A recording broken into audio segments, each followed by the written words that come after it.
Hello to all of you from Sustainable Ramona. So what is going on here?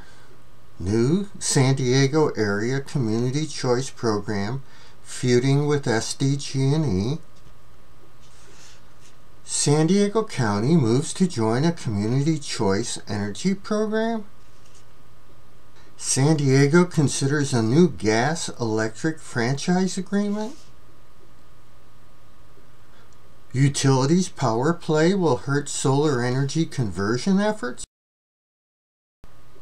It's possible you might not have heard, but the renewable energy revolution is coming to San Diego County, and the question is whether there will be a competition for SDG&E after a 100-year monopoly.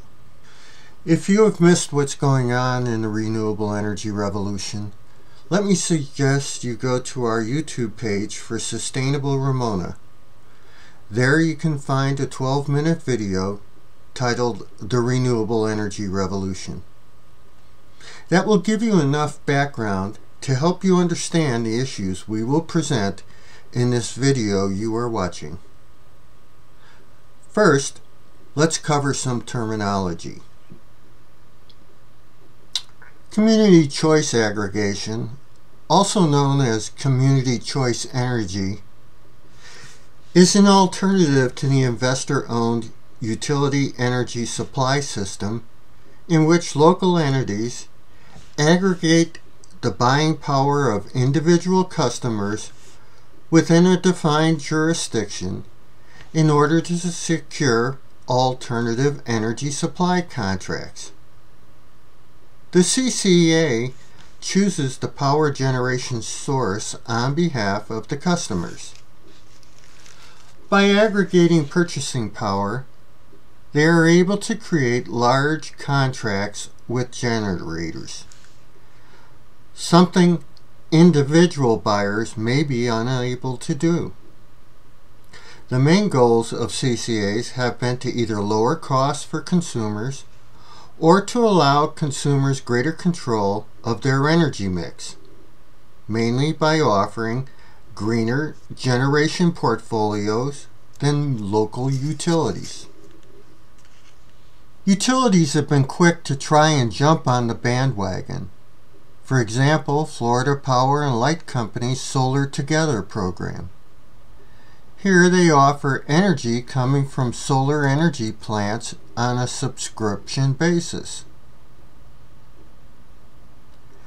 San Diego has its own CCA, San Diego Community Power. So how does it work? I'll use their words.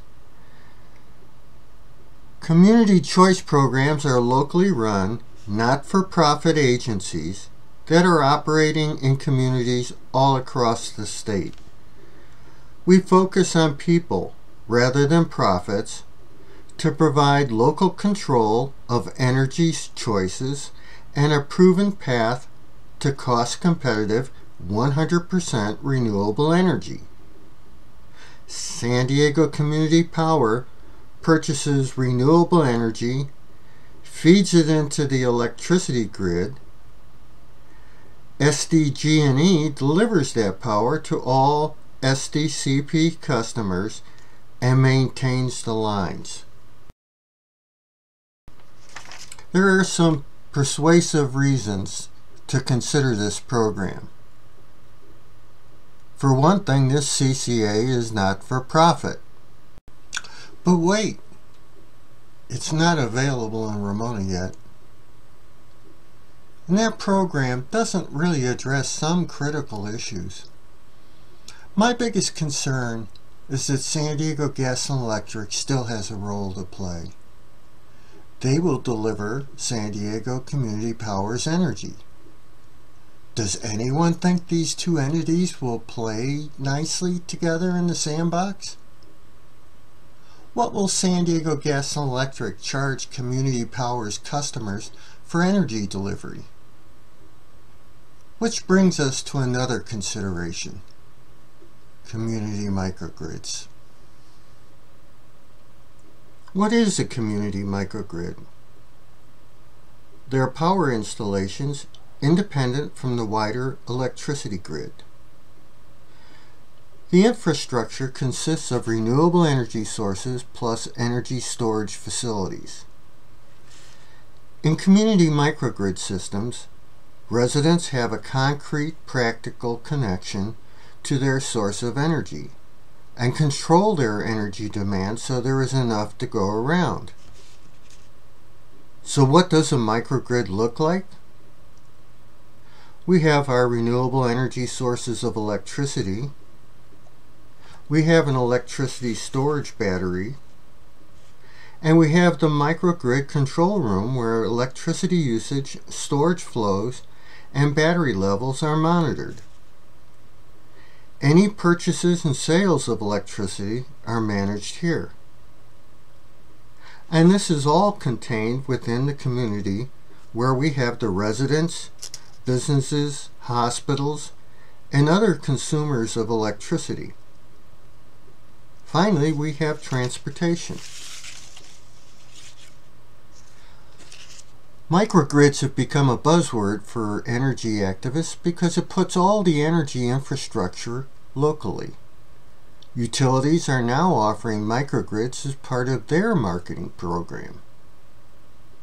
Here's a story about a small microgrid that SDG&E is setting up out in the Anza-Borrego Desert.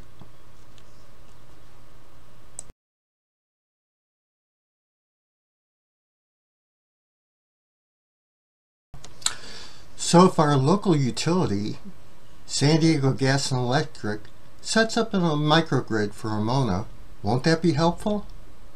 I don't think so. There is one important reason.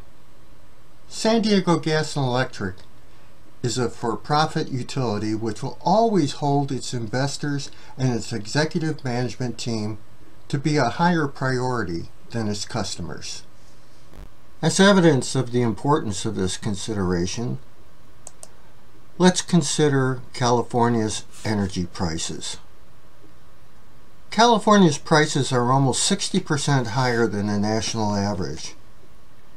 And even as the average pricing nationally has remained nearly level, California's energy prices have steadily been rising. They were the 7th highest in the nation. If you saw the Sustainable Ramona video on the renewable energy revolution, then you know the marginal cost of renewable energy is zero. Once you have invested in your power generation, storage, and control, the energy you capture from the sun or wind is free. This creates a huge cost improvement over what SDG&E typically charges. So who would you expect to be the beneficiaries if Ramona converted to a clean microgrid? Here's an indication of where San Diego Gas and Electric's priorities will be. Look at the public record for 2019 executive compensations for San Diego Gas and Electric executives. Almost $34 million of salary and stock offerings in 1 year for just 5 people.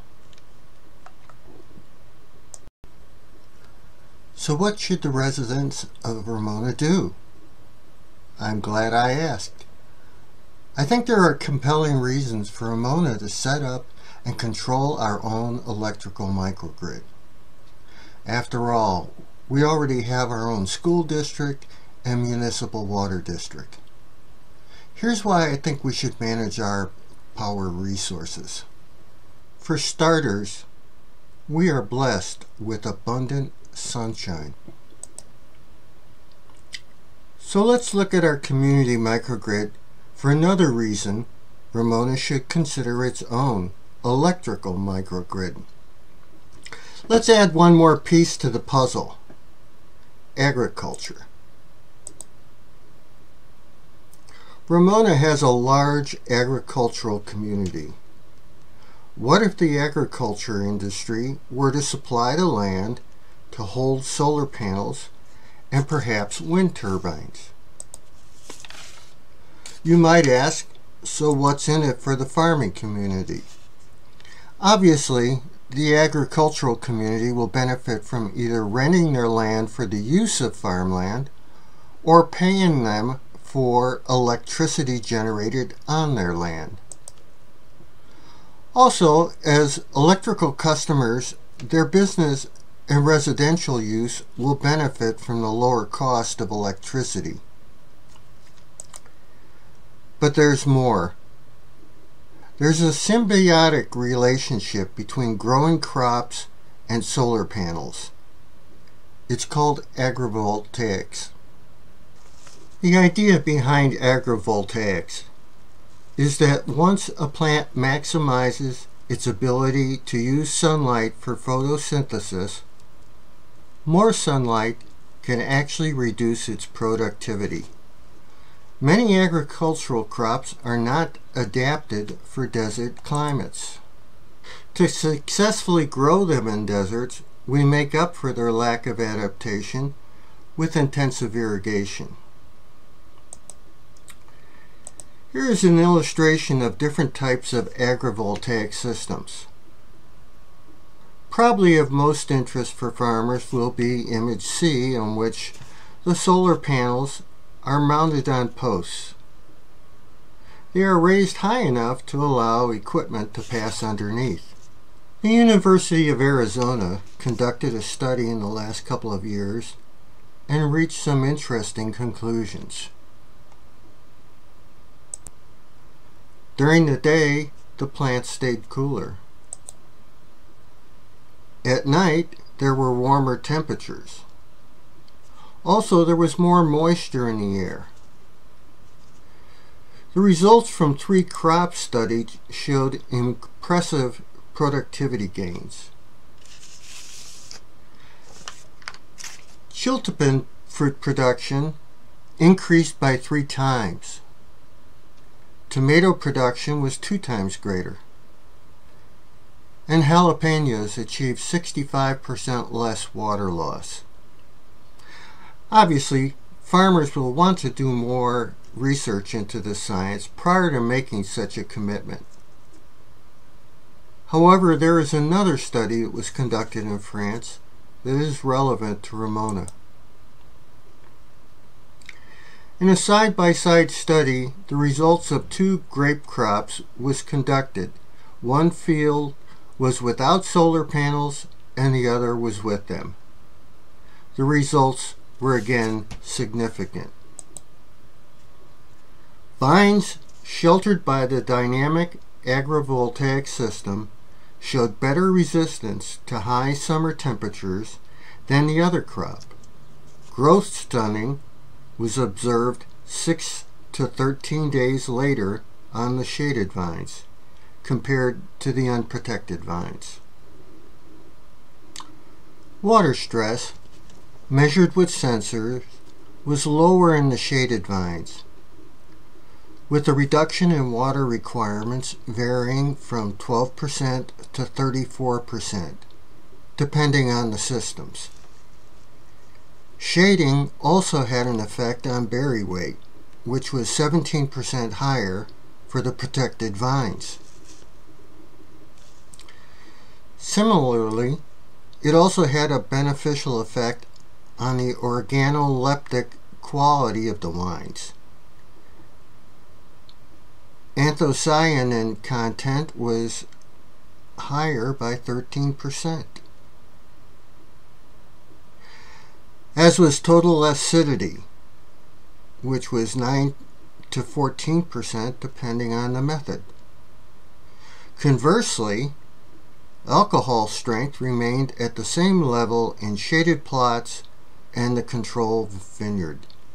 This is an important issue, and there is a need for a thorough investigation into the costs and benefits of the alternative choices for energy delivery to Ramona. San Diego Gas and Electric has had a monopoly for 100 years, so now is a once-in-a-lifetime chance for Ramona to decide on the future of energy in our community. Please do your homework and get involved in the discussion. Thank you for listening to this presentation. Your time is important and we appreciate it. Here are some sources of information we provide, but there is much more out there.